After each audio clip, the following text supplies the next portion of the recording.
उद्धव जी ने पूछा, भगवान, बड़े बड़े संत आपकी कीर्ति का गान करते हैं, आप कृपया बताइए कि आपके विचार से संत पुरुष का क्या लक्षण है, आपके प्रति कैसी भक्ति करनी चाहिए जिसका संत लोग आदर करते हैं। भगवान, आप ही ब्रह्मा आदि श्रेष्ठ देवता, सत्य आदि लोक और चराचर जगत के स्वामी हैं। मैं आपका विनीत प्रेमी और शरणागत भक्त हूँ। आप मुझे भक्ति और भक्त का रहस्य बताइए। भगवान, मैं जानता हूँ कि आप प्रकृति से परे पुरुषोत्तम एवं चिद आकाश स्वरूप ब्रह्म हैं। आपसे भिन्न कुछ भी नहीं है। फिर भी आपने लीला के लिए स्वेच्छा से ही ये अलग शीत धारण करके अवतार लिया है। इसलिए वास्तव में आप ही भक्ति और भक्त का रहस्य बतला सकते हैं। तो भगवान श्री कृष्ण ने कहा, प्यारे उद्धव, मेरा भक्त कृपा की मूर्ति होता है। वह किसी भी प्राणी से वैर भाव नहीं रखता और घोर से घोर दुख भी प्रसन्नतापूर्वक सहता है। उसके जीवन का सार है सत्य और उसके मन में किसी प्रकार की पाप वासना कभी नहीं आती। वह समदर्शी होता है और सबका भला करने वाला होता है। उसकी बुद्धि कामनाओं से कलुषित नहीं होती। वह संयमी होता है, मधुर स्वभाव का होता है, पवित्र होता है, संग्रह परिग्रह से सर्वथा दूर रहता है। किसी भी वस्तु के लिए वह कोई चेष्टा नहीं करता, परिमित भोजन करता है और शांत रहता है। उसकी बुद्धि स्थिर होती है, उसे केवल मेरा ही भरोसा होता है और वह आत्म तत्व के चिंतन में सदा संलग्न रहता है। वह प्रमाद रहित गंभीर स्वभाव और धैर्यवान होता है। भूख प्यास शोक मोह जन्म मृत्यु ये छह उनके वश में रहते हैं। वह स्वयं तो कभी किसी से किसी प्रकार का सम्मान नहीं चाहता, परंतु दूसरों का सम्मान करता रहता है। मेरे संबंध की बातें दूसरों को समझाने में बड़ा निपुण होता है और सभी के साथ मित्रता का व्यवहार करता है। उसके हृदय में करुणा भरी होती है। मेरे तत्व का उसे यथार्थ ज्ञान होता है। प्रिय उद्धव, मैंने वेदों और शास्त्रों के रूप में मनुष्यों के धर्म का उपदेश किया है। उसके पालन से अंतःकरण शुद्धि आदि गुण और उल्लंघन से नरक आदि दुख प्राप्त होते हैं।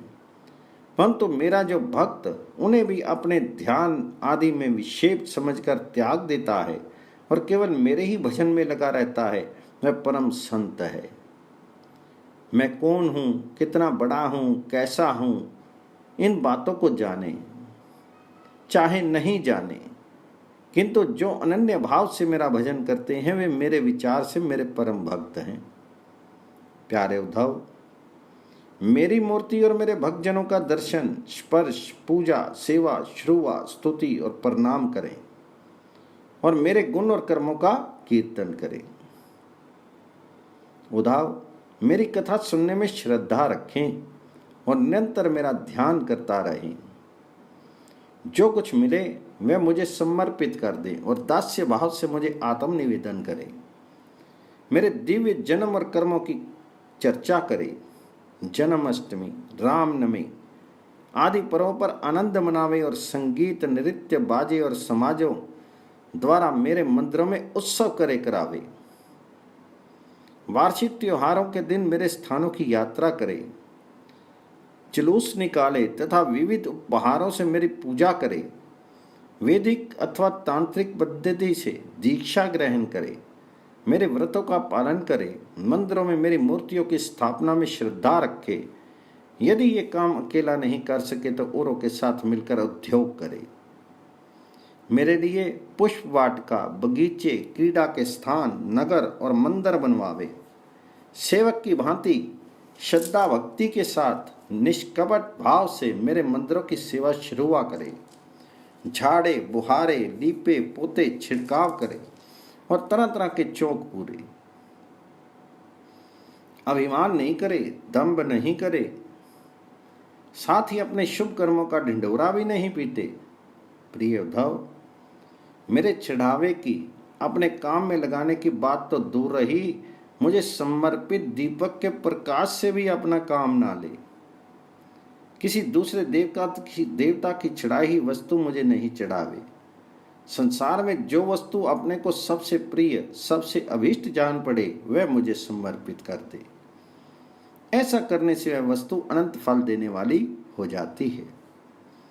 भद्र। सूर्य, अग्नि, ब्राह्मण, गौ, वैष्णव, आकाश, वायु, जल, पृथ्वी, आत्मा और समस्त प्राणी, ये सब मेरी पूजा के स्थान हैं। ऋग्वेद, यजुर्वेद और सामवेद के मंत्रों द्वारा सूर्य में मेरी पूजा करनी चाहिए। हवन के द्वारा अग्नि में, आतिथ्य द्वारा श्रेष्ठ ब्राह्मण में और हरी हरी घास आदि के द्वारा गौ में मेरी पूजा करें। भाई बंधु के समान सत्कार के द्वारा वैष्णव में, निरंतर ध्यान में लगे रहने से हृदय आकाश में, मुख्य प्राण समझने से वायु में और जल पुष्प आदि सामग्रियों द्वारा जल में मेरी आराधना की जाती है। गुप्त मंत्रों द्वारा न्यास करके मिट्टी की वेदी में, उपयुक्त भोगों द्वारा आत्मा में और समदृष्टि द्वारा संपूर्ण प्राणियों में मेरी आराधना करनी चाहिए। क्योंकि मैं सभी में क्षेत्रज्ञ आत्मा के रूप में स्थित हूँ। इन सभी स्थानों में शंख, चक्र, गदा, पद्म धारण किए 4 भुजाओं वाले शांत मूर्ति श्री भगवान विराजमान है। ऐसा ध्यान करते हुए एकाग्रता के साथ मेरी पूजा करनी चाहिए। इस प्रकार जो मनुष्य एकाग्रचित से यज्ञ, याग आदि, इष्ट और कुआ, बावली बनवाना आदि पूर्व कर्मों के द्वारा मेरी पूजा करता है, उसे मेरी श्रेष्ठ भक्ति प्राप्त होती है तथा संत पुरुषों की सेवा करने से मेरे स्वरूप का ज्ञान भी हो जाता है।